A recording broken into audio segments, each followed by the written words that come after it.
Hi, and welcome to another episode of the Sheepish Magpie. I'm coming from my totally messy office, but I promise that I have a really good reason for my office being so messy, and I'm going to share that with you at the end of the video.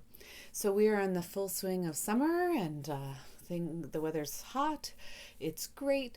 Running outside has been a little bit uncomfortable, but my mileage is getting up there. And I'm really enjoying the weather. We've got our pool open, and the kids are really enjoying things. Starting to get a little bit of a tan, and yeah, it's good. I have so much to share with you. So much has happened since the last video, and at the end of the video, I'm going to make a big announcement about something going forward. But without further ado, I'm going to start off with showing you some of my finished objects. So Adam had a birthday recently, and he loved the socks that I knitted him for Christmas, the ones that I made out of Hudson's Memory biscuit yarn. And so I made him a pair of these socks, and they were just a nice simple ribbing pattern. And the yarn was a little bit different for me. It'll be on my Ravelry page, and you can find me at Terrapin. And it's good. It's more woolly than I think I've used before. I love the really soft sock yarns, and this one is a little bit. I guess it feels a bit like it feels less smooth, and I thought it'd be a little bit scratchy, but Adam actually really likes scratchy yarn, so for him it totally worked. But it was a brand that I wasn't familiar with. I'm so sorry, I forgot to put it. I'll see if I can put it up on the screen here. But the yarn that I used for this, I think I mentioned it in a previous video, but yeah, I'll post the link to these socks and the yarn that I used. So these got done. I was really happy with them. They fit him perfectly, and this ribbing really helps ensure a good fit for him. So those were done, and I gave them to him for his birthday. I also made him some pairs of pajamas out of some fabric that I had. It was one of my first sewing projects that I've done in recent history. So the girls' dresses and his pajama pants, and it turned out really well. I was a total doofus though, because I grabbed the pattern for them and have held on to it for years and years and never looked, and it actually was for a men's small and medium, and that's not going to fit my Adam. So I had to go out and buy another pattern, and I got those done for his birthday, and so he got socks and some homemade pajamas for his birthday. I finished the girl sweater. I don't know if I showed this last time. This is in the Debbie Bliss Cash Merino, and it turned out really well. It's huge, so it's going to get put away for Christmas, and that was another finished object. Now, I do have some other finished objects, but I'm not going to show them to you, and that's related to my announcement at the end of the video. Those will come again in a future video. So one of the things that I did since my last filming was I went to the Kawartha Fiber Arts Festival, and I helped a friend out at her booth, and she was great. So it was a lot of fun to see all the different vendors there, and I did pick up a few things. So one of the things I picked up was from the Black Lamb, and I picked up just some undyed sock weight yarn with a little stellina in it, and a kit to dye it. So I thought that would be kind of fun to try my hand at dye, and they had the Black Lamb had them all the dye kits made up so that it was really easy. I didn't have to go out and buy a bunch of different kinds of dye. I could sample these little pots.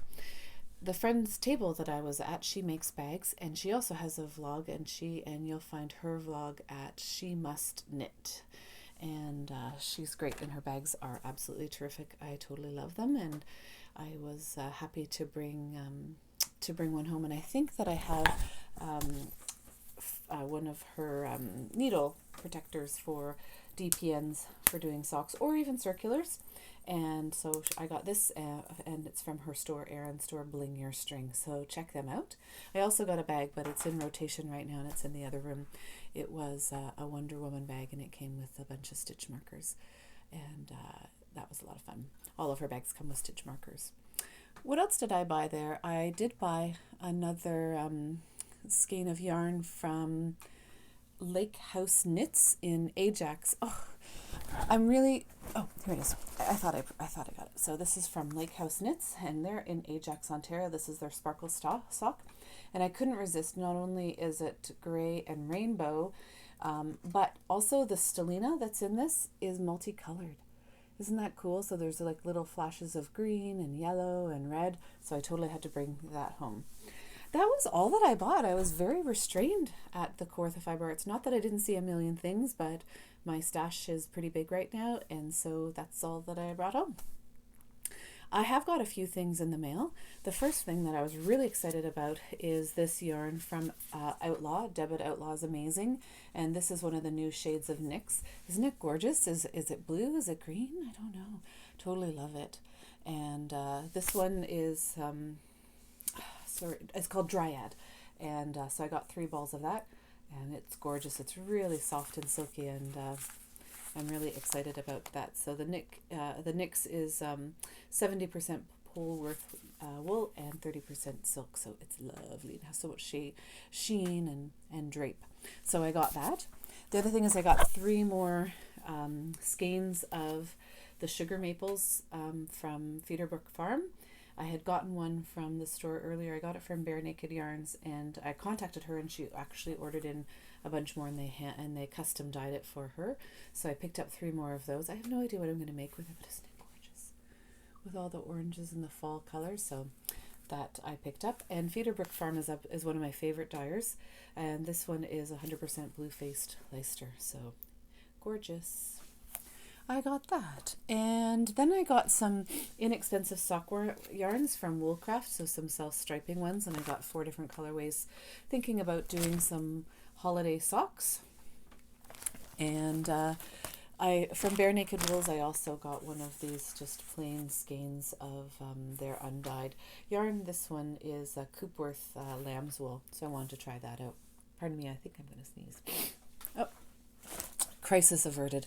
And then finally I went to Knitomatic in Toronto and got some of this, it's called Mineral Quince & Co, and it's a linen, and I got 7 skeins of this to make a little tank top. I really liked the color. I thought it went well with my hair. It's kind of my hair. I could almost put a braid in it. There's my new hairstyle for the fall. There you go. So I'm going to make a little tank top out of it. So that's what I got from there. I think that's all the yarn that I got, except for I did get a little box of crochet, and I will apologize for the second time. I'm quite scattered, and I have a good reason why, but sorry if this video is a little scattered. I did buy 2 books at Kawartha Fiber Festival, actually. I got this one, Knit Your Own Dog, and it's because they have Whippets and Dalmatians in it, so I thought that would be really fun to knit up some of my own puppies. And then I also got this book, Edward's Crochet Doll Emporium. So there was a reseller of books, and so the prices were super good. So I was really happy to pick up those 2 books. When I was at Knitomatic, I also got these really super cute stitch markers.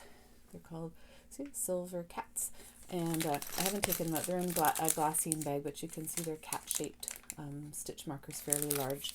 So I thought those were super cool. I will open up the little box of crochet. I haven't even opened it up yet, and show you it and show you what came in it. But before that, I want to show you where I got on the girls' dresses.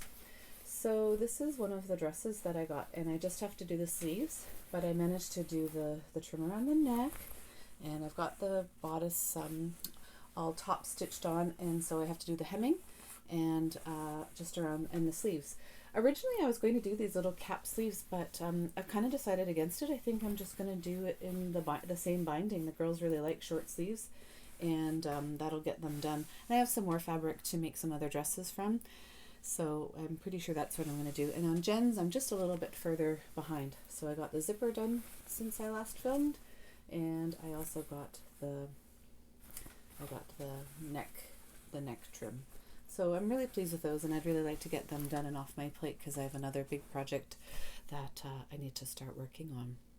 So I'm not getting any subscriptions these days other than Little Box of Crochet, and I mentioned in a previous video that they were switching to a different format where the boxes were much bigger but coming every other month. So let me see what she has put in this box. Ooh, it's a bigger sticker this time.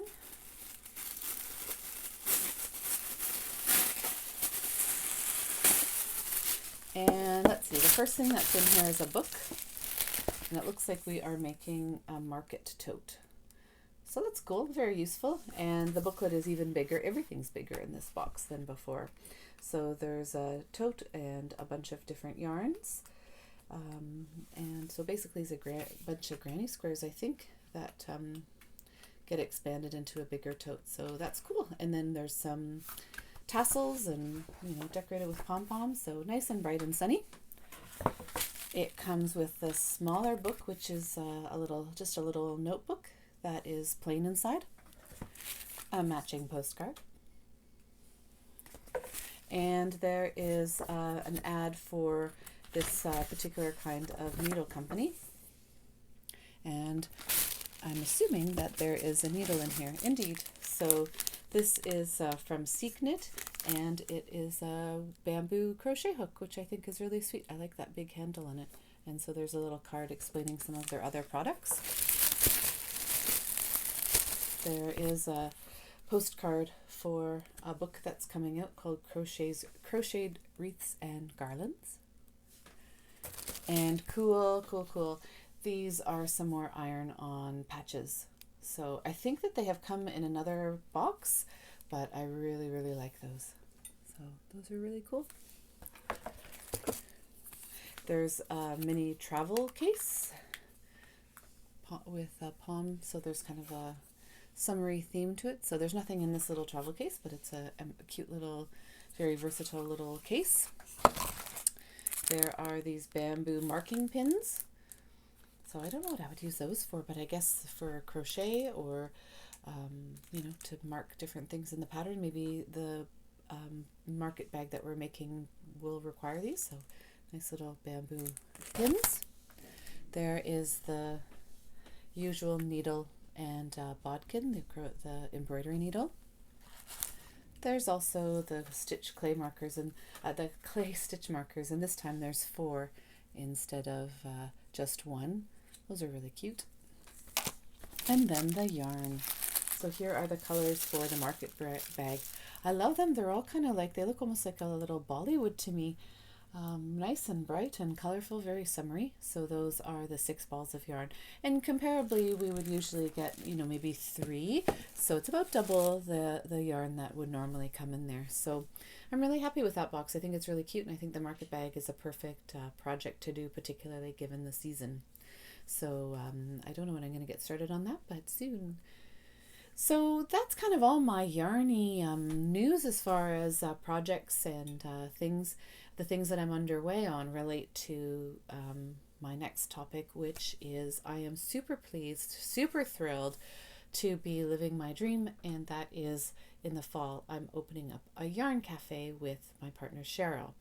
So Cheryl is a friend of mine that I've known through our local knitting group for quite some time.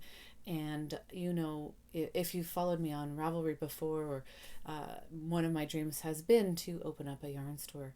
And an opportunity came up with the absolute perfect space. It's already running as a cafe and a craft studio. And so we are taking over the lease in September and opening October 1st. So the format of our shop will be, it's a yarn shop for knitting and crocheting, and we'll be offering classes and kind of other special curated products related to crafting. And then the part of the store is also a cafe. So it's an espresso bar, teas, pastries, goodies, that sort of thing. So it's a space that people can come and relax, have a coffee. There'll be couches and chairs for people to kind of sit and be inspired. And there'll be lots of really cool merchandise. So that is our big project. So the reason my office is a mess is because I've been just running around doing all the things with Cheryl that need to be done. So, we're doing really well. We're working on our logo. We don't have any social media up yet because we've got to get our logo. We have our lease signed and our bank accounts and our point of sale system and our e-com up. We've chosen most of our yarn, and it'll all be ordered next week. We're working through ordering all of our notions, and then the next phase is the physical space when we get our keys on September 1st. So yay, I can't wait. It's been such a long held dream of mine, and we want to do it right, of course, and we want to make it as successful as possible. But I'm just enjoying the creative aspect of figuring out what to carry and what the store is going to look like. Sorry, the dogs are barking in the background. There's probably a stroller going by or some other terrible threat that the dogs are protecting us from. So anyway, sorry about that. They should be quiet now. So I'm really enjoying the process of the creativity of it all, of designing the space and designing, what kind of yarns we're going to carry. And I've been working on projects for the store for samples.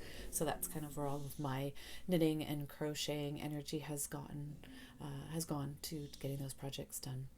So there will be more news on that soon, and the name of the cafe is called Village Lane Yarn Cafe, and lane is spelled like the French word for wool, so Laine. And we do have a domain name, but we don't have a website yet. We got to get that up and running, and you will find us there shortly. And we'll also be on Ravelry and Facebook and Instagram, and we will start another YouTube channel for Village Lane so that you can join us for our opening and what it's like to kind of open up a yarn store, and you can follow us on our journey, and then we'll follow through with some weekly videos showing you some of the merchandise and things that we've chosen, special events and that sort of thing. So I'm super excited. We're a couple of weeks into it now, and it's amazing. And I feel so fortunate that I'm able to put this dream into a reality. So fingers crossed that things go well and things go smoothly, and that we can have a successful business and meet the needs of our community and help grow fiber arts in this area, this neck of the woods. And so that's my video and that's my announcement, and I hope that you will join me soon. I'm hoping to do another video very soon. I'm going to try to get Cheryl on camera and see if we can do a video together and talk through our process. Anyway, all the best. I hope things are good for you, and I thank you for joining me and listening to this journey. Take care. All the best. Bye-bye.